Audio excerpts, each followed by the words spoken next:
I'm going to come back to that because there's something on your resume. Hopefully I remember, but I will come back.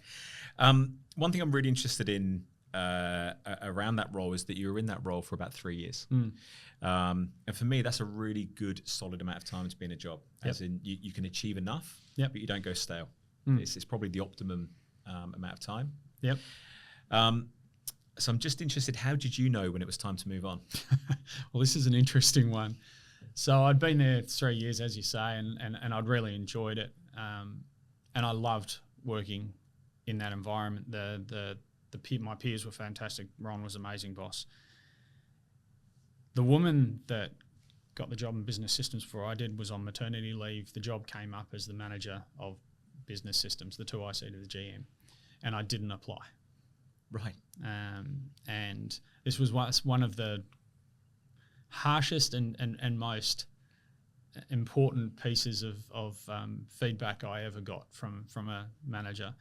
So I hadn't applied. It had gone for a while. I guess everybody assumed that I was going to apply for the job because I had the experience and it had been a similar style of role that I'd been doing up in New South Wales. So Ron called me into his office.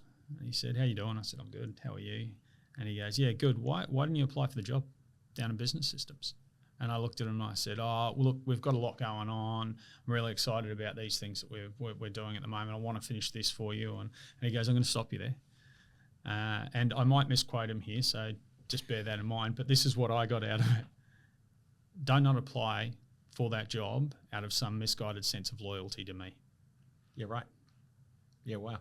And I went, all right. So I went and applied for the job and I got it. Yeah. Right. So it really was, what I took out of that, and I wasn't offended by it. I didn't feel like he was having a go at me. It was he knew me well enough to know how to give me feedback. Yep. And Blunt is pretty good with me. And he just wanted to be clear. Look, I know you're loyal and I appreciate it and I get all that stuff. You've got a career that you need to think about, and this job needs you, and you need this job. It's just an interesting one, isn't it? Because I think what I'm hearing there is well that he recognised that probably one of your personal values was loyalty, and he needed to give you almost that permission to break your personal values, or not break, but to flex them in order to go forward, which I think is incredible leadership. Yeah, very. I was very fortunate at that organisation to have 2 or 3 mentors that have set me up for my rest of my career. And if I was to give people any piece of advice, mentors are found, not given. Yeah. Right. So if you want a mentor, you'll find them. You've just got to let them in. Yeah.